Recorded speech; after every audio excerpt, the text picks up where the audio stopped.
योग अभ्यास रोगों के निवारण और उपचार में बहुत प्रभावी है, जैसा कि कई अनुसंधानों द्वारा प्रमाणित किया गया है। योग अभ्यास से पहले चिकित्सक से निश्चित रूप से परामर्श करें और योग्य योग शिक्षक की देखरेख में ही अभ्यास करें। योग अभ्यास के साथ साथ संतुलित जीवन और सात्विक आहार भी रोगों के निवारण और उपचार में सहायक होते हैं। कशेरुका संधिशोथ या स्पॉन्डिलाइटिस से निवारण और उपचार के लिए योग। आसन शीर्षासन, वृक्षासन, सर्वांगासन, शशांकासन, वज्रासन और सुप्त पवन मुक्तासन। शीर्षासन। शीर्षासन को सभी आसनों का राजा कहा जाता है। आसन के स्थान को अतिरिक्त कपड़ा बिछाकर नरम कर लें। मुलायम और नरम स्थान पर अपने सिर के सामने के हिस्से को रखें। उंगलियों को परस्पर मिलाकर सिर के पीछे रखें। कोहनियों को जमीन पर टिका दें और कोहनियों के बल पर शरीर को पूरा ऊपर उठाकर शरीर सीधा कर लें। एक आरामदायक अवधि के लिए सामान्य रूप से श्वास लेते हुए इस स्थिति को बनाए रखें। कुछ समय नियमित अभ्यास के बाद पैरों को फैलाकर और शीर्षासन में पद्मासन लगाकर भी इसका अभ्यास किया जा सकता है।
शीर्षासन के अभ्यास से शरीर के सभी रोग दूर होते हैं, जैसे खांसी, बाल झड़ना, कशेरुका संधिशोथ, नेत्र, त्वचा और मस्तिष्क संबंधी रोग।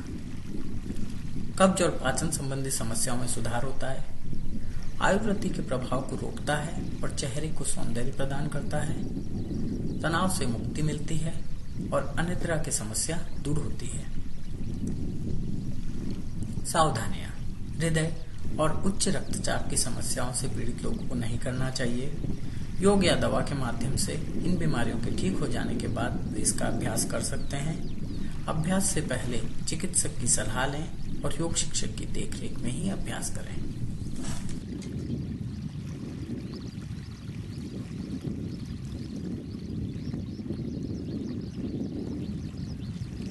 वृक्षासन। दोनों हाथों के बीच में कंधों की चौड़ाई जितनी दूरी रखते हुए हथेलियों के बल पर शरीर को संतुलित करें।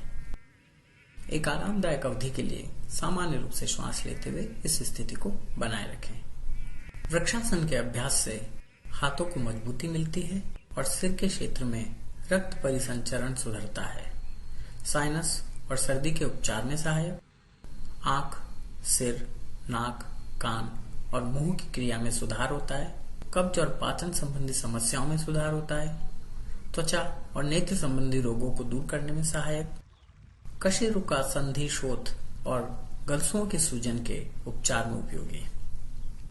सावधानियां। हृदय और उच्च रक्तचाप की समस्याओं से पीड़ित लोगों को नहीं करना चाहिए। योग या दवा के माध्यम से इन बीमारियों के ठीक हो जाने के बाद वे इसका अभ्यास कर सकते हैं। अभ्यास से पहले चिकित्सक की सलाह लें और योग शिक्षक की देखरेख में ही अभ्यास करें। सर्वांगासन। हाथों और पैरों को सीधा रखते हुए जमीन पर लेट जाएं। दोनों हाथों को पैरों के दोनों ओर ऐसे रख दें कि दोनों हथेलियां जमीन को पूरी तरह छुएं।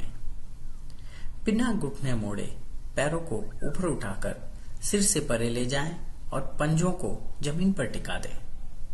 एक आरामदायक अवधि के लिए सामान्य रूप से श्वास लेते हुए इस स्थिति को बनाए रखें। सर्वांगासन मोटापे के उपचार में सहायक। गर्दन, पैरों, घुटनों, कंधों और कमर को मजबूती प्रदान करता है, रक्त परिसंचरण सुधरता है और त्वचा संबंधी रोगों के उपचार में उपयोगी, पसीने की दुर्गंध को दूर करता है, अम्लपित्त, पाचन, मधुमेह, अनिद्रा, बवासीर, कशेरुका संधि शोथ, गलसुओं की सूजन और दृष्टि संबंधी समस्याओं के निवारण और उपचार में सहायक। सावधानियां। हृदय और उच्च रक्तचाप की समस्याओं से पीड़ित लोगों को नहीं करना चाहिए।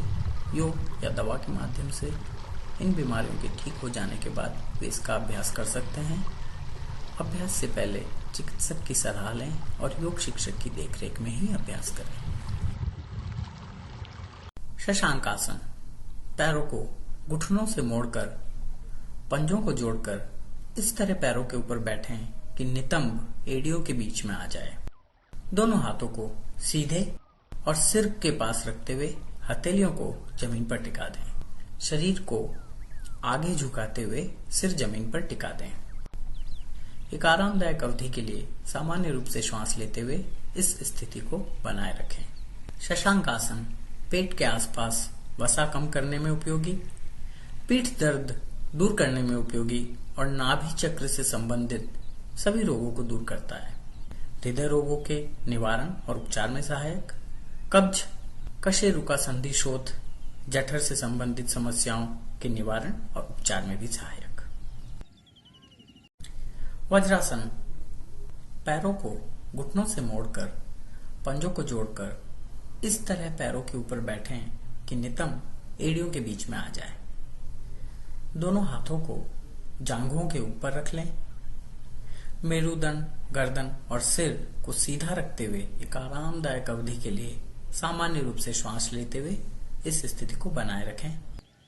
वज्रासन के अभ्यास से पाचन तंत्र में सुधार होता है और पेट से अतिरिक्त वायु निकालने में सहायक है। ये भोजन के बाद अभ्यास करने से भोजन जल्दी पचता है, घुटनों, जांघों और पैरों को मजबूती प्रदान करता है, मन स्थिर होता है, रक्ताल्पता, अम्लपित्त, कशेरुका संधि शोथ और हृदय रोगों के निवारण और उपचार में भी उपयोगी। सुप्त पवन मुक्तासन। पैरों को सीधा रखते हुए पीठ के बल लेट जाएं। बाएं पैर को घुटने से मोड़कर बाएं घुटने को वक्षस्थल के पास ले आएं। दोनों हाथों को बाएं पैर पर परस्पर लपेट लें और सिर को जमीन से ऊपर उठा लें। एक आरामदायक अवधि के लिए सामान्य रूप से श्वास लेते हुए इस स्थिति को बनाए रखें।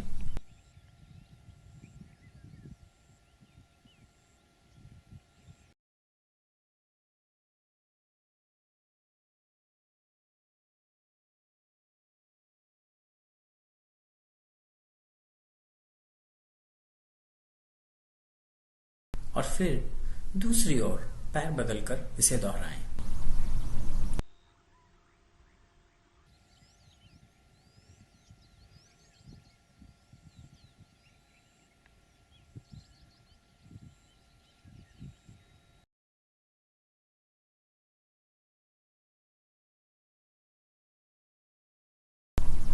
सुप्त पवन मुक्तासन का अभ्यास एक और विधि से किया जा सकता है।